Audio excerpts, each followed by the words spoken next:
अस्सलाम वालेकुम एवरीवन, मैं हूं शेफ़ मारिया और आज मैं आप लोगों के लिए बहुत ही मज़ेदार सी स्ट्रीट स्टाइल रेसिपी लेकर आई हूं। आज मैं आप लोगों को सिखाने जा रही हूं अंडे वाला बर्गर, जो कि बहुत ही शौक़ से खाया जाता है। बच्चे बड़े सभी इसको एंजॉय करते हैं और इसको बनाना भी काफ़ी आसान है। आप घर में बनाएंगे हेल्दी तरीके से तो आप लोगों को बहुत ही मज़ा आएगा और घर की बनी हुई चीज़ें तो वैसे ही बहुत ही मज़ेदार बनती हैं। इसके साथ मैं आपको मज़ेदार सा रायता बनाना बताऊँगी और इसके अलावा हम बनाएंगे मज़ेदार सी कैबेज सैलड, जो कि इसके साथ सर्व की जाती है। बहुत ही आसान सी रेसिपी है लेकिन बेहद मज़ेदार बनके तैयार होती है। और किस किस को अंडे वाला बर्गर पसंद है मुझे कमेंट करके ज़रूर बताइएगा। तो चलिए आइए वीडियो स्टार्ट करते हैं।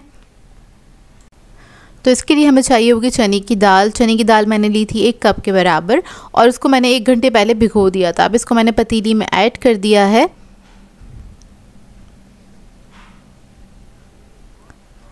फिर इसके बाद इसके अंदर मैं ऐड करूँगी 1 अदद आलू बड़े साइज़ का, जिसको मैंने पील करके कट कर लिया है बड़े बड़े पीसेस में। कुटी हुई लाल मिर्चें ऐड करेंगे इसके अंदर। आप लोग हस्बे जायका ऐड कर सकते हैं। मैंने 2 टीस्पून के बराबर ऐड की हैं। साबुत ज़ीरा ऐड करेंगे इसमें 1 टीस्पून। काली मिर्चों का पाउडर ऐड करेंगे 1 टीस्पून। नमक ऐड करेंगे इसमें 1 टीस्पून। कुटा हुआ भुना हुआ धनिया और ज़ीरा ऐड करेंगे इसमें 2 टीस्पून के बराबर। 1 अदद प्याज ऐड करेंगे स्लाइसेस में कटी हुई। लहसुन अदरक का पेस्ट ऐड कर देंगे इसके अंदर 2 टीस्पून के बराबर। फिर इसके अंदर मैं पानी ऐड करूँगी। पानी इतना ऐड करना है कि चने की दाल गल जाए और आलू भी अच्छे से गल जाए। मतलब हमें थोड़ी सी भरेरी दाल चाहिए क्योंकि इसके हमने पैटी बनाने हैं, तो बहुत ज़्यादा पानी ऐड करने की ज़रूरत नहीं है। बस आपने थोड़ी सा ही पानी ऐड करना है। मैंने तकरीबन 1.5 कप के बराबर पानी ऐड किया था। अब इसको मैं मिक्स करूँगी। मिक्स करने के बाद लो मीडियम फ्लेम पे इसको पकने के लिए हम छोड़ देंगे जब तक ये जो दाल है वो गल नहीं जाती अच्छी तरीके से। तकरीबन इसको 20 से 25 मिनट लगेंगे गलने में। इतने में दाल और आलू भी गल जाएंगे। अब मैं कवर करके पकने के लिए छोड़ दूँगी। तो देखिए दाल जो है हमारी अच्छी तरीके से गल गई है। पानी जो है बिल्कुल अच्छे से ड्राई हो चुका है और आलू भी गल गए हैं। अब हम क्या करेंगे, इसको हम पीस लेंगे। यहाँ पर मैंने क्या किया था, गरम गरम दाल को पोटैटो मैशर की मदद से मैश कर लिया था। इस तरह से करने से क्या होगा, आपको इसको पीसना नहीं पड़ेगा। बेसिकली हम पीस तो रहे हैं लेकिन पतीली के अंदर ही अच्छे से आप इसको मैश कर लेंगे तो ये बहुत अच्छे से पेस्टी फॉर्म में आ जाएगी। आप बहुत आराम से इसकी पैटीज़ बना सकेंगे। गरम गरम में इसको पीसेंगे तो इजीली आप इस तरह से पोटैटो मैशर की मदद से इसको पीस सकते हैं। चाहें तो अगर ठंडा कर लेंगे तो मुश्किल होगी, तो आप इसको ब्लेंडर वगैरह में पीस सकते हैं। अब जब ये अच्छी तरीके से बारीक हो जाएगी तो क्या करना है, हमने इसको ठंडा कर लेना है और ठंडा करने के बाद इसके हम पैटी बना के रख लेंगे। अच्छा, बाज़ार में जो हमें अंडे वाला बर्गर मिलता है उसकी पैटी बहुत छोटी होती है। क्योंकि हम घर में बना रहे हैं तो हम अच्छे साइज़ की पैटी बना के तैयार करेंगे। जिस तरह से हम शामी कबाब बनाते हैं इस तरह से आपने थोड़ी मोटी सी पैटी बना लेनी है ताकि खाने में मज़ा आए। तो इस तरह से मैं इसके कबाब बना लूँगी और ये चने की दाल के कबाब बन के तैयार होते हैं। सबको शेप दे के मैं साइड पे रख लूँगी।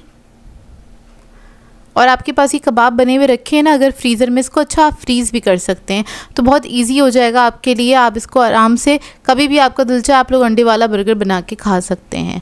अच्छा, इसके ऊपर कोटिंग करते हैं हम अंडे वाले बर्गर के लिए। जो हम पैटी बनाते हैं अंडे की, तो अंडा जो है आपने बहुत अच्छी तरीके से फेंटना है। तो यहाँ पर मैंने 2 अदद अंडे लिए थे।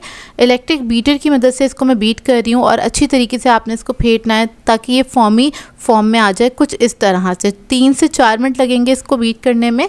अब एक पैटी ले लेंगे, इसको आपने डिप करना है अंडे के अंदर। अच्छा खासा अंडा इस पर लग जाएगा इस तरह से और आपने फिर इसको पैन में डाल देना है। पैन में बस आपने हल्का सा ऑयल डालना है क्योंकि इसको हमें करना है शैलो फ्राई। ये देखिए इस तरह से एक तरफ कलर आ जाएगा तो आपने क्या करना है, इसको टर्न कर देना है। और जो थोड़ा बहुत अंडा बाहर निकल रहा है इसको आप समेट दें स्पून की मदद से इस तरह से, ताकि पैटी अपने शेप में आ जाए। ये देखिए इस तरह से मैं सारी पैटीज़ जो है उनको फ्राई करके साइड पे रख लूँगी और ये रेडी हो गई है। अब हम बना लेते हैं मज़ेदार सा रायता। तो रायता बनाने के लिए हमें चाहिए होगा दही। आधा कप से थोड़ा सा ज़्यादा लिया है मैंने दही। दही का ख्याल रखिएगा, बहुत ज़्यादा खट्टा ना हो दही।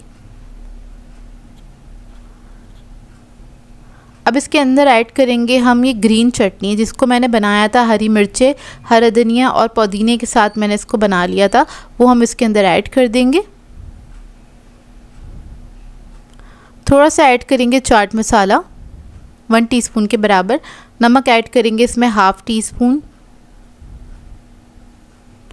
थोड़ा सा ऐड करेंगे हम इसके अंदर मेयोनीज़, क्योंकि जो चटनी होती है ना उसके अंदर जो रायता होता है उसके अंदर हल्की सी मिठास होती है, तो इसके अंदर हम ऐड करेंगे 1 टेबलस्पून के बराबर मेयोनीज़। और इससे ना दही का टेक्सचर बहुत अच्छा आता है, वो बहुत ज़्यादा रनी नहीं रहता, मतलब पानी नहीं छोड़ेगा अपना अगर आप इसके अंदर मेयोनीज़ ऐड कर देंगे।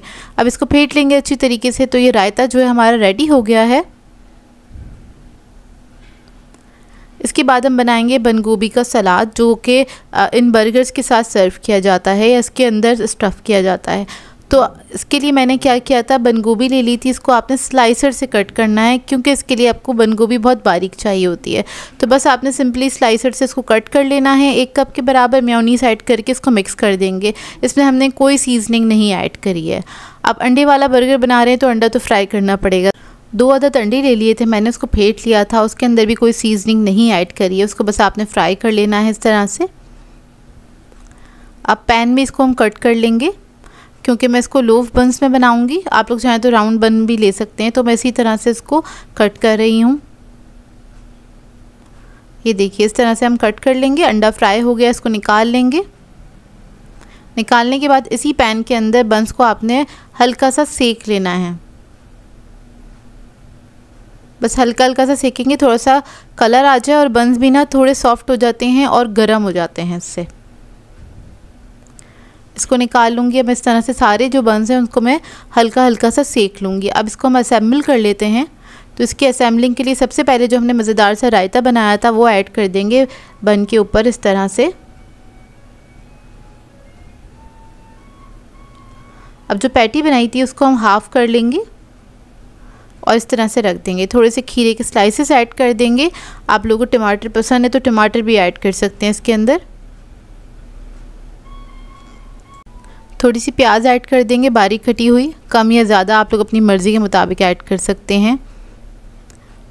अब इसके ऊपर मैं थोड़ा सा ऐड करूँगी केचप।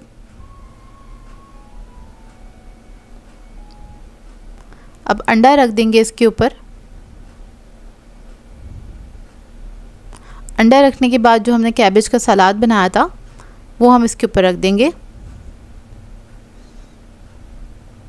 इस तरह से अच्छी क्वांटिटी में। इसके बाद दोबारा से थोड़ा सा केचप ऐड करेंगे और टॉप से इसको कवर कर देंगे इस तरह से। तो बहुत ही मज़ेदार सा अंडे वाला बर्गर हमारा रेडी हो गया है। ये बहुत ही मज़ेदार बन के तैयार होते हैं। आप लोग ट्राई करें तो अपना फ़ीडबैक ज़रूर दीजिएगा मुझे। इधर मैं आपको कट करके दिखा देती हूँ अंदर से इसका लुक। इसको आप रायता और चटनी के साथ, केचप के साथ सर्व कर सकते हैं। आई होप आपको ये रेसिपी अच्छी लगी हो। तो मिलते हैं नेक्स्ट वीडियो में। अल्लाह हाफ़िज़।